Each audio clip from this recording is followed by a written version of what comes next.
کشوری که امروز به عنوان دشمن شماره 1 اسرائیل شناخته میشه، همون جاییه که نفتش چرخهای اقتصاد اسرائیل رو میچرخوند و همکاری‌های مخفی مرزها رو محو میکرد. اما این داستان پرپیچ و خم لایه‌های پنهانی داره که وقتی بشنوید نظرتون در مورد تاریخ معاصر دگرگون میشه. توی این ویدیو قرار رازهایی رو فاش کنم که کمتر کسی ازشون خبر داره و شاید بعدش نتونید به راحتی از کنار روابط ایران و اسرائیل بگذرید. این ویدیو زیاد وقتتون نمیگیره ولی در عوض راز سوم و چهارم شوکه کننده است. پس تا آخر ویدیو با من همراه باش. ریشه های این روابط به دوران باستان برمیگرده، اما داستان مدرن از حدود 1327 شمسی شروع میشه. ایران در زمان حکومت پهلوی یکی از نخستین کشورهای مسلمانی بود که اسرائیل رو در سال 1329 به رسمیت شناخت.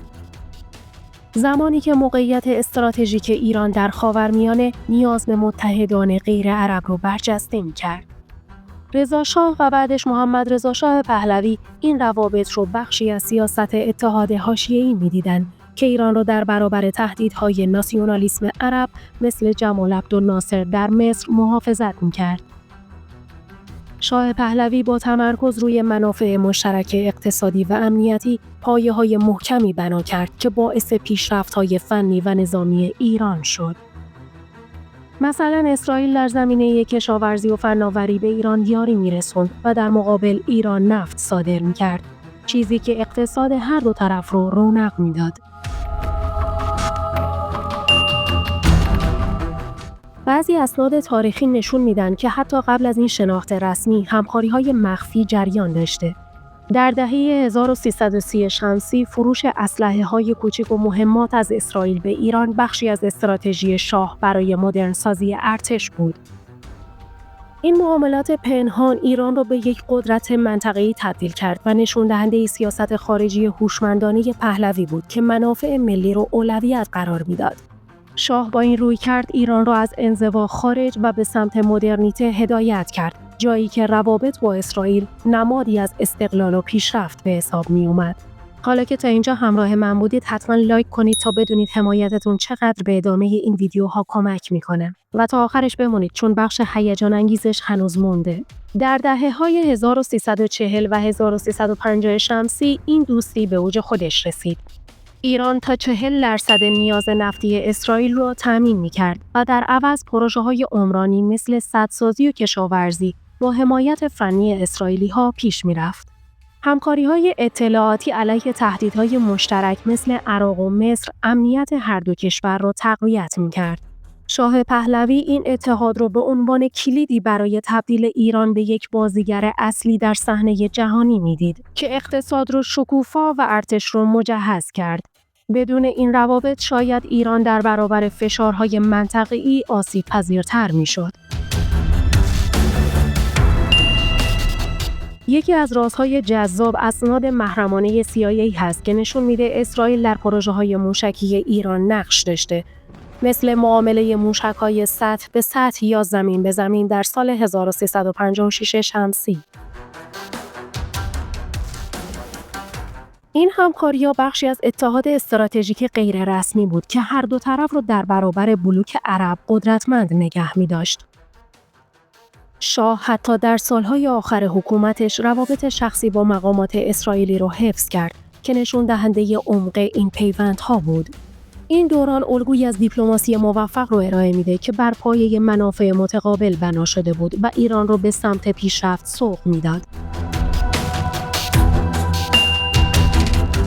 با نزدیک شدن به 1357 شمسی فشارهای داخلی توی ایران افزایش پیدا کرد، اما روابط تا آخرین لحظات ادامه داشت. بعد از تغییرات سیاسی در اون سال روابط رسمی قطع شد و موضع‌گیری‌ها تغییر کرد با تمرکز روی حمایت از جنبش‌های فلسطینی. این چرخش ریشه در تحولات ایدئولوژیک داشت که روابط قبلی رو زیر سوال برد. با این حال حتی توی این دوره لایه‌های پنهان باقی موندن. خب رسیدیم به یکی از رازهای شوکه کننده و اون اینه که ادامه همکاری‌های مخفی در دهه 1360 شمسی طی جنگ ایران و عراق بود.